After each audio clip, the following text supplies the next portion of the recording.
Good morning, guys. It's a rainy morning here in Cebu. It rained a while ago, and the streets are wet. Pero wala.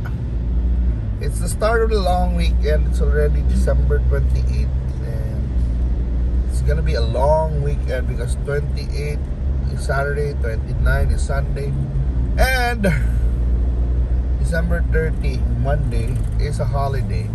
And normally December 31 is holiday, so Tuesday and then Wednesday. So balik pa ang mga tao, January 2 pa ang trabaho. It's a long break. And it's a good time to, reconnect with your families, also your friends, but most importantly, probably yourself, diba? So mana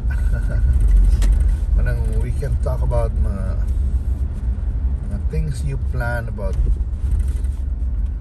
the new year, about say mga pagbago, diba? On your self reflection, diba? Imong plano. It's a great way to plan for the new year, diba? Basta hindi ganahan ka na mo, you wanna have a 2022 na 2025 na super 2025, diba? Kita mana laban gihapon, and it's I think there's a new survey that came out that 90% of the Filipinos are hopeful for 2025. Hopeful, ha? So may hope din yun. Hopes and dreams. So nindot pag mo start kag year hopeful, di ba? Hopefully maayo. Hopefully sabi mo left turn yun siya. Hopefully may U-turn ka dito sa tumoy. Pero bitaw, ang year mo start na hopeful, maybe happy, diba? Dapat tingana. Of course, there'll be struggles, there'll be difficulties, even probably sa mga labi na karong na election year, there'll be conflicts. It may be an interesting year again, probably up and down, mga gubot, away, especially also in politics. Mga na interesting. It's gonna be an interesting time, diba? Pero money ko na to diri sa Cebu. Well, money we are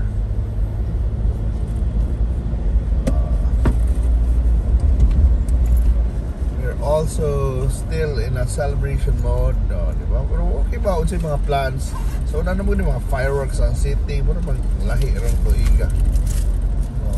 Diba? Okay ba? But I think kami makatanaw rin sa mga rooftop diha kay I'm pretty sure a New Star will have their fireworks.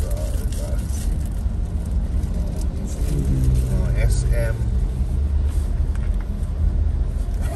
nagkana mga magpabuto.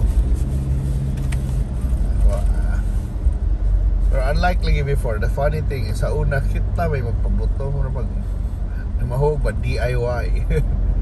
A lot of homes karon more institutionalized ng fireworks, although nagyapay mga namalit o fireworks sa sa atong friends sa Lapu-Lapu mga yes, babag daghan. So maning pinaka-traffic din na area kasi I don't know nga na mag-traffic din kaya mawag yun yung main bottleneck ba going to the city. Maraming bridge, pero it's strange na dito sa tumoy may nanaga na auto, so diha rin yung bottleneck sa ong na ay nako, dito sa unahan, no, ano may traffic. So I don't know what's causing the traffic. Hopefully poor reaction time na, pero hopefully way accident pa. See, hopeful ta. Yawa, no? Kung ang term na to ba, hope. But what are you hopeful for, Basad? Ngano man ang outlook din mo, hopeful man. Masad ako pamunta na sa SWS, why use that term, hopeful? Diba? It's like you're hopeful, you mean you're in a difficult place, and then you're hoping for an improvement. I think usay once na mga bigyan mo linyag tarong, hopeful siya na mabigay na lang ta.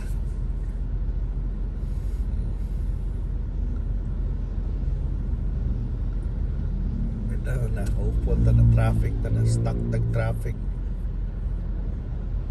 Masa may problema kung dugay ka mo suod.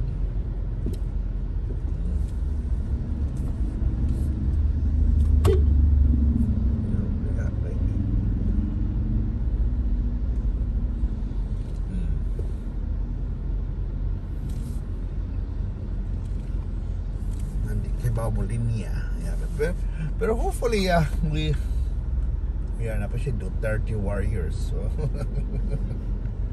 So kada sa tinag-issue ni Duterte o ni Marcos, diba? It will trickle down to the town level, I guess, city level, even or municipality level. Ilang conflict kay kinsa kani pang-suportahan na kandidato, because it will naging marag aksidente dito sa Tumoyda. It will be also like a preview to 2028. So manay great challenge karon sa atong mga leaders, kinsa ka na side, diba? Sometimes lang na ako'y labanan either side. It's kinsay gusto sa mga tao, pero lisod na kaya usahay marabag they're giving marabag nasa ubang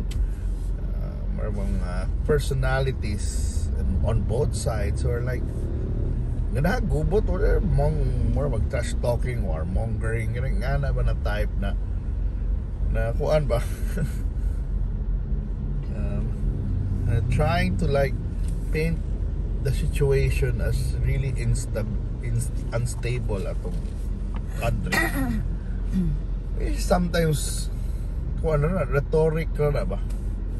So you might think, naging kalisod ka ng mga ubang maingon ba? Yes, there might be kuan naman say, although naagin na, but sometimes overblown kuan lang ilang analysis, I guess, is ilang ibutang extreme na I think sa ka na isa kung saan lang himo ag-issue ba, although say valid sa noon naon ba, like for example kaning bagong issue na to karang about sa money, di ba?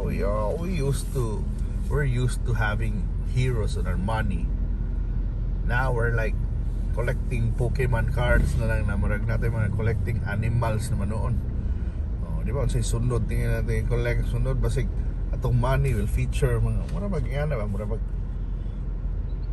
feature na tatsunod basin mga pagkaon na nilitsyon sa 500. That would be interesting.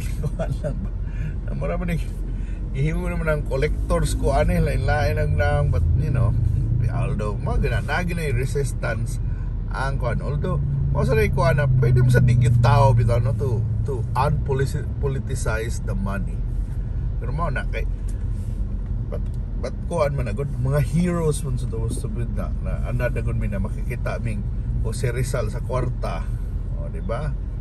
Sa una, di ba, man 2 pesos si Rizal, Andres Bonifacio, naputos lang Apollinario Mabini. Although yaman na tumadawat na money changes kuan noon ka itong mga 25 Gustavo sa una, napati mga lapu-lapu napay karon himo ng butterfly bitaw it will eventually, I guess, maanan na ang tao. Pero mana, we're stuck in traffic na. Most likely na aksidente dito unahan. We don't know unsa.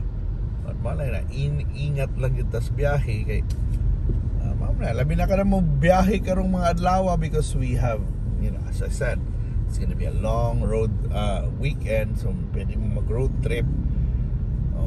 Tagali akong usa ka si Lenmar plano pa gito atong mualbual, di ba, with his friends, so kanang party mo, so ingat lang yun mo sa biyahe, di ba, na mga hubog mo unsa, di ba, di lang sa daan usay kanang mahubog mo, mag-away mo, di ba, even accidents na to ikuan, di na to ipaliwala ba atong safety. Kuan man na importante niya man mo lagi accidentes tumoy. Manang importante ani para di malate mo sa iyo gyud, di ba? Pero karon may trabaho tingong most of the people, may trabaho, may klase mga bata, pero masig tingin mautungod ana hawan ang dalan, mapangga na noon kay magpabulhot. So manang nga po na ang kuan ba na ilang pagpabulhot yapon labi na rong panahon na labi na lang na uwan, diba, kay accidents could happen and then kuan lisod ng vehicular accident yan, diba? Labi na kali ato mga amigo na magmotor, diba, helmet yun mo, but not only helmet, invest lang yun sa kuan. Dili mo dapat isog sa isog magining motor baka namang daring kay ba mo lusot bisag gamay king espasyo mo try yung lusot ang motor. So dili ato na kuanon na ayaw, di ba, ayaw gingana. Karon pa gyud labi na ron panahon na magunuwan og galit, maning mga tao palit pag kapote.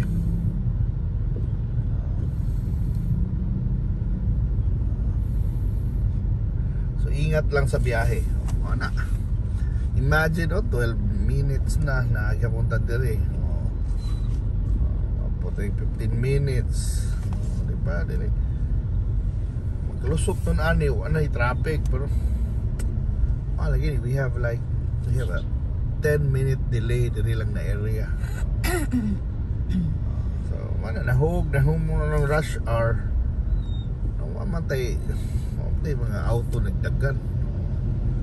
So we'll find out, we'll end this trip para just to find out kinsa nang naunsa na diha. Medyo taas na itong trip, but we will find out in a while nga ni nakalusot ng mga may bus dito para pag yun may nagdagan, so hinay ang paglusot, so naay bottleneck somewhere there sa tunga.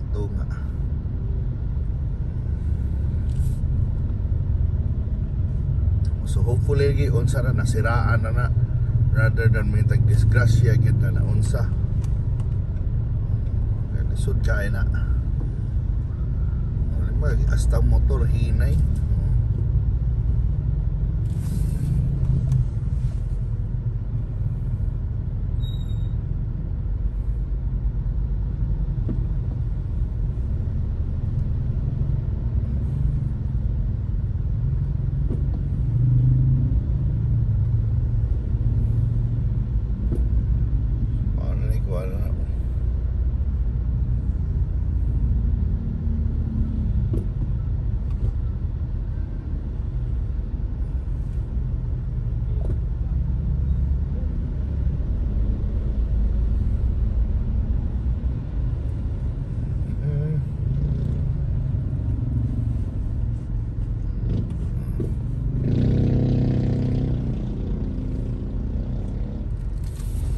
Anyway, madugay pati ito. Wato na lang ko and I'll just tell you about it sa atong next trip, diba? Kaya pero pag-abot ng 15 minutos naarata maura na itong nabiyahian. So thank you so much for watching, guys, and I hope to see you sa susunod na itong biyahe-biyahe lag-laag. Uguban pa, keep on supporting Kalami Cebu. And you know, if you haven't subscribe now, or like this video. Uguban pa, kamo ni bahala. And this is our latest update diri sa Cebu. Di ba? Na it shows gihapon na, you know, kung naay aksidente, lisod gid gihapon ni atong lane. Na duha na kabuok kanina lane. May 2 lanes na ba? Na medyo vulnerable gihapon ta sa traffic delays. Kung nga ni nakadak atong dalan, but unfortunately lisod naman kini usbon. Duha ra gid ka lane. Diba? Sumpay kung ano na lane. Mauna. Maniron. Kung naay mapapag dito sa tumoy, dili ta kalihok. Nagi bangga tingin dito so naay accident. So keep safe and thank you so much for watching. Bye.